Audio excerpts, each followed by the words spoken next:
Айзенер. Здравствуйте. Отец назвал ее в честь греческой богини Победы Викторией. Возможно, это и определило жизненный путь. Не однажды ей приходилось бороться с обстоятельствами, но она всегда выходила победителем. И не только характер помогал выстоять. В трудные моменты жизни силы давали прочитанные книги. Со временем литература стала ее профессией. Виктория Алексеевна Карамашева, известный в республике литературовед, доктор филологических наук, профессор Хакасского госуниверситета. Именно о ней сегодня программа «Айзенер».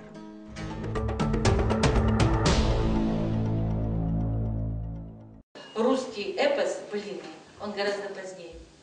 Там мы с вами знаем трех основных героев, которые идут из цикла в цикл, то есть из былины в былину, да?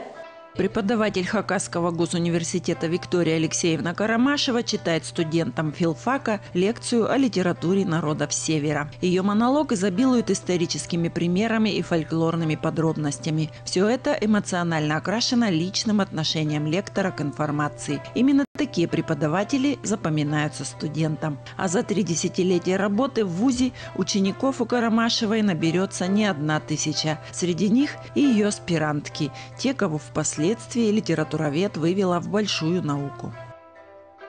Ее лекции всегда были, так скажем, наверное, тесно связаны с нашей жизнью. И часто с традиционной жизнью хакасов. Она это очень любила нам раскрывать, рассказывать. Очень любила о наших каких-то народных знаниях нам рассказывать. Допустим, роман Николая Георгиевича Домажакова «Далеко Мали». Там это конец 19-го, начало 20 века, да, и она любила, так скажем, рассказывать о своих предках, какие интересные люди были, допустим, типажи, да, которые мы встречаем вот в романе. И такая связь всегда была: литература и жизнь народа. Самое, что ценное в ней, вот как в ученом литературоведе, она одна из немногих, из немногих ученых, кто знает хакасский язык, да, и русский язык, то есть вот эти сопоставления все, да, и если она говорит о хакасской книге, о ее содержании, да, о стилистических особенностях, она говорит как, скажем так, как очевидец, а не просто с каких-то слов или по какому-то мнению, по общему мнению, это вот впечатление сложилось о писателе.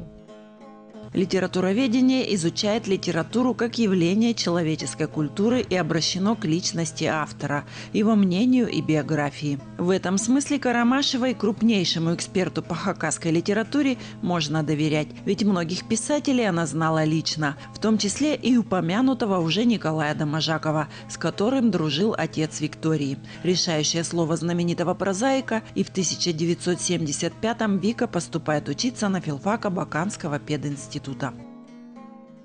Он был куратором у нас, Николай Георгиевич Домажаков. А я знала, легенды о нем ходят, как он любит со своими студентами носиться, и вообще свою группу любит. И он у нас вел хакасский язык вот с такой лупой, сам вот с такими линзами очков. И еще лупу вот возьмет огромную, еще вот такая вот. И, значит, там шарит и говорит: к доске пойдет Карамашева. В общем, одним словом, хорошее тоже впечатление осталось о нем, как о человеке прежде всего. Виктория Алексеевна вообще никому не дает отрицательных характеристик. Это сразу отмечаешь при разговоре с ней. Терпимость к людям, способность принять их такими, какие есть, врожденное качество Карамашевой. Ведь она из большой семьи хакасской интеллигенции.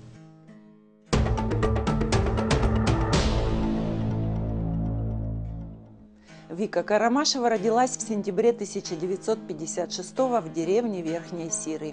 Ее родители, отец Алексей Иванович и мама Елизавета Павловна Карамашевы, сельские учителя. Когда в семье появился первый ребенок, а у Вики есть младшие братья, отец бросил учебу в институте. Сказал, как отрезал: «Мне надо воспитывать дочь». Доучивался уже позже, на заочном. И в самом деле отец всегда играл в жизни Виктории решающую роль. Верхняя Сира – это глухая притаежная деревенька в Таштыбском районе Хакасии, где из достопримечательностей только начальная школа. Именно со школой и связана судьба ее отца. Папа мой в 15 лет, закончив во время войны школу, 7-летку, сразу его оставили, даже в 14, оставили учителем в школе, потому что некому было, все ушли на фронт. А поскольку он хорошо учился, его сразу же попросили, и он согласился работать в школе. Хотя бы какая-нибудь денежка. И поэтому в 15 лет он получил, знаете, медаль за доблестный труд в тылу. Вместе с учениками они собирали колоски, убирали урожай. После войны и учебы по специальности Алексей Иванович начнет преподавать уже в Нижних Сирах, куда каждый день за 3 километра будет ходить пешком. Позже отец станет секретарем райкома партии в Ширинском районе. И Вика вырастет в семье уважаемого на селе человека, в достатке и абсолютной скромности. Отец всегда нам говорил, мы же в школе учились, и говорил отец нам, чтобы мы не задавались, что мы дети секретаря райкома партии, он нам всем троим, братикам моим, Жене, Сереже говорил, и мне с детства: сегодня я, говорит, секретарь, а завтра я простой учитель. Так и случилось. Но высокий пост Алексей Иванович оставил по собственному желанию. Такой поступок – большая редкость. Что касается родословной, то фамилия Карамашевых относится к роду Хый или Аба и переводится как «медведь». Известен Сёк до 13-го колена. В переводе на русский Карамашев, Харапаш – это черная голова. Прадед по отцовской линии был крупным купцом. В царские времена занимался добычей золота и торговлей в Минусинске. Когда в 30-х годах прошлого века его репрессировали, на прощание он сказал своим односельчанам: «Единственное, о чем жалею, что не построил мост через Кызылсук в Верхние Сиры». А другой прадед со стороны матери был мировой судья Сагайской степной думы. В 19 лет он стал. Значит, он закончил, тоже был грамотный, закончил церковно-приходскую школу, потом его сыновья все закончили церковно-приходскую, 4 сына, церковно-приходскую школу, а женщинам он не стал давать образование, этот прадед мой. Вот, и имел золотую медаль большую с цепью золотой. Вот, до 17-го года, это пожизненно давали мировой судье. Среди ее известных родственников и двоюродный дядя Василий Субраков. Переводчик, прозаик, поэт, преподаватель педучилища, он стал одним из авторов первой хакасской грамматики. Его репрессировали как представителя национальной интеллигенции. Старший брат моей матери, Иван Павлович Субраков, один из первых хакасских инженеров. Первый хакасский инженер, который разработал зыхские копии. Открытым способом он разработал добычи каменного угля. Это наш дядя Ваня. Или по-хакасски говорят таян. Наш таян вот, был такой известный, знаменитый вообще человек.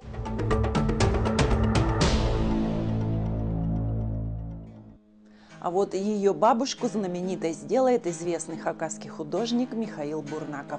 Когда живописец еще учился в Ленинграде в середине прошлого века, по дороге в родную деревню частенько останавливался у нее. Колоритная хакасская женщина позировала студенту. В итоге получившийся портрет стал дипломной работой Михаила Бурнакова.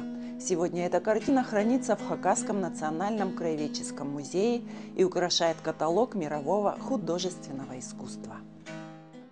Для самой же Вики весь мир и все искусство сосредоточились в книгах, а читать девочку еще в детстве приучил отец. Однажды прихожу со школы, смотрю, у меня Хемингуэй. Я сначала вот так вот, а отец говорит: почитай, почитай вечером. И я как начала читать, вы знаете, я не могла уснуть. Меня уже и приходили, мама говорит: ложись спать. Вот как «Войну и мир» я читала, мама тоже постоянно мне говорила: ложись спать, ты что, поздно уже, 12 часов, ты что? И точно так же Хемингуэя зачитывай.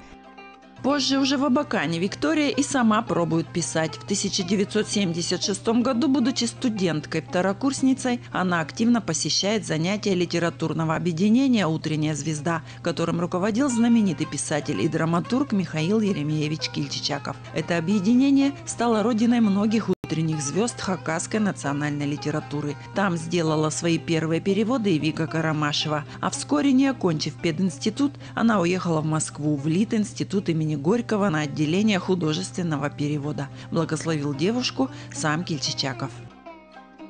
Вы знаете, он был отец. Вот знаете, как он любил людей, вот, и любил свое вот, поколение молодых писателей. Он просто был как отец. Мы ходили туда со всякими, и личными, и социальными. Я у него занимала деньги. Вот в Москве училась, и он в Москве, когда приедет и кричит в трубку, значит, нас созывает в общежитие и говорит: «Палаларам минкильдам, келингер, гостиница Зара, Россия». Понятно, да? Дети, говорят, мои, я приехал в гостиницу «Россия», вас жду. И мы мальчишками, вот Илья Топоев был, потом Николай Тюкпиеков, он умер, кстати, к сожалению. Несемся в гостиницу «Россия», значит, приходим, он нас там внизу ждет, мы там регистрируемся, и потом садимся в лифт на 16-й этаж, в ресторан. Сразу нас кормят, значит.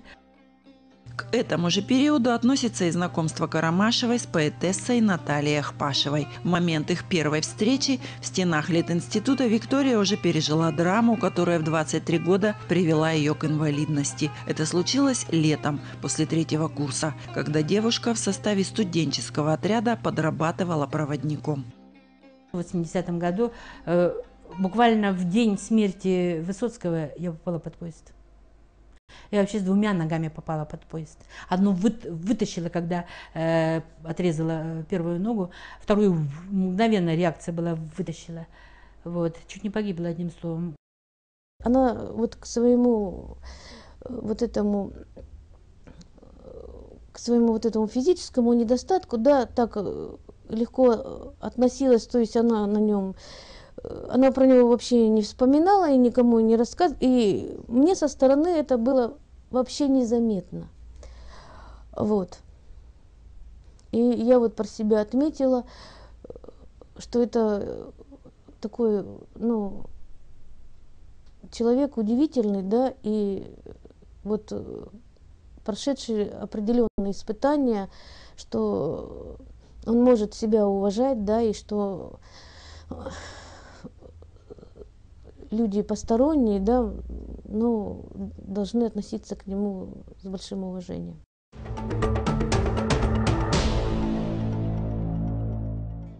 После трагедии Вика почти год провела в больнице. Но как только смогла встать на протез, вновь взялась за учебу. 4-й курс она сдала экстерном, а диплом, который составил переводы произведений хакасских писателей, Карамашева защитила на отлично. Вернувшись в Абакан, выпускница столичного литературного института пошла работать в родной пединститут на кафедру литературы. Ей предстояло освоить педагогическое мастерство. Албанджи. Одноименно у нас есть героический эпос, называется Албанджи. Он герой, он за народ, он рожден из скалы. В русском эпосе, в былинах есть древний пласт, есть северный цикл, Садко, подводный мир. Это древний пласт.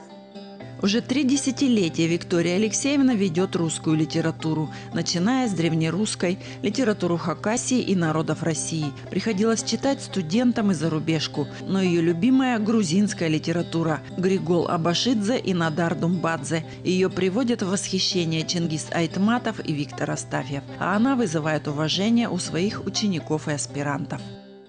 На защиту моей кандидатской диссертации защищалась я в городе Улан-Удэ, в Бурятском государственном университете. Виктория Алексеевна поехала вместе со мной. И вот перед защитой у меня такое было состояние, жуткое волнение, нервы на пределе, не могла ни есть, ни спать. Надо сказать, что до Улан-Удэ надо ехать 2 суток на поезде. И вот все эти 2 суток Виктория Алексеевна говорила.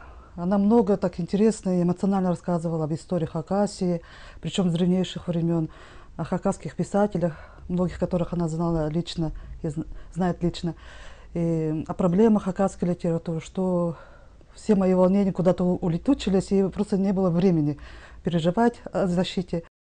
Виктория Алексеевна, она мудрый руководитель, она дает нам свободу, никогда не давит на человека. И поэтому вот исследовать было легче, как бы. Она просто направляла, так потихонечку подскажет что-нибудь так. как научный руководитель также всегда давала, она не загоняла вас в какие-то рамки, да, а вот посмотри, может быть так вот сделаешь, а может быть так, всегда был выбор. И вот из всех 3, скажем, ее вариантов можно было выбрать свой. И она никогда вот не говорила, ты не права, да, это не так. Она как-то вот это все корректно объясняла, вот почитай, скажем, вот теорию.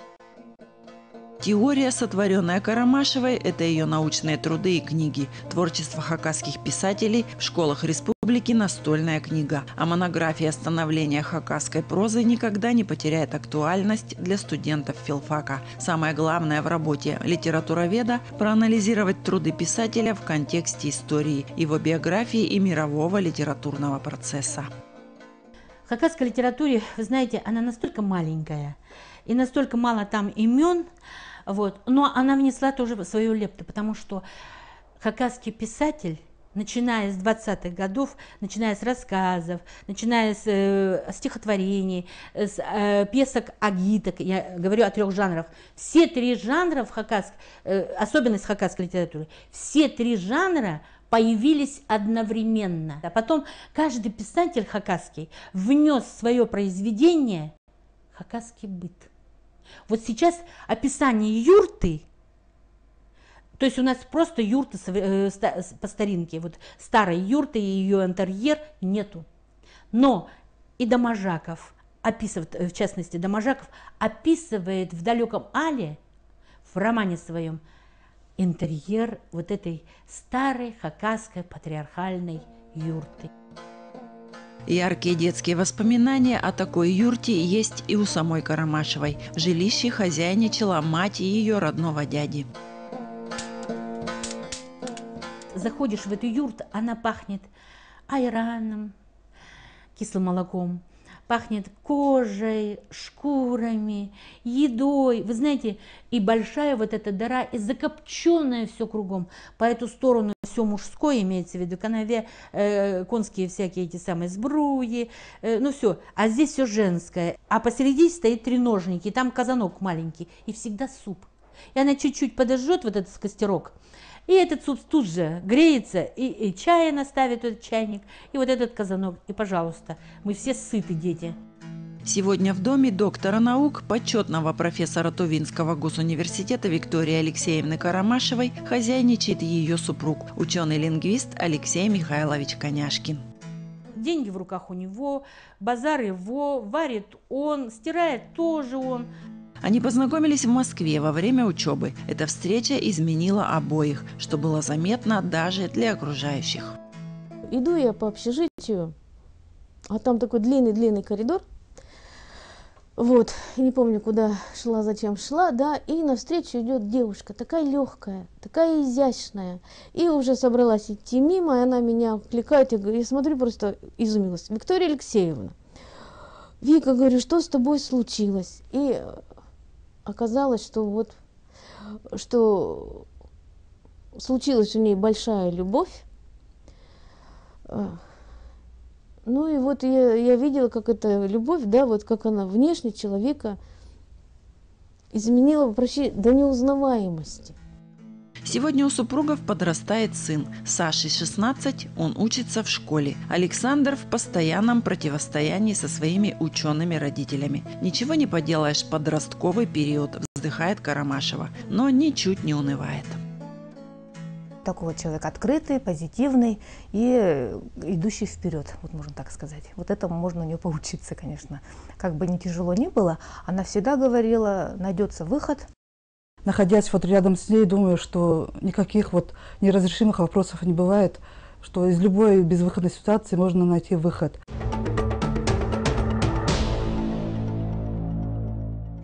Всем лучшим в моей жизни я обязана книгам. Эту мысль вслед за советским классиком может повторить и Карамашева. Книги дают силы в трудные минуты, открывая иные светлые миры, говорит она. А повесть о настоящем человеке Бориса Полевого, о летчике-герое, потерявшем на войне обе ноги, просто спасла от отчаяния, признается Виктория Алексеевна. Поэтому читайте, ведь книги словно хлеб для человеческой души. На этом я, Галина Овчаренко, прощаюсь с вами, но через 2 недели вновь скажу из НР. Здравствуйте!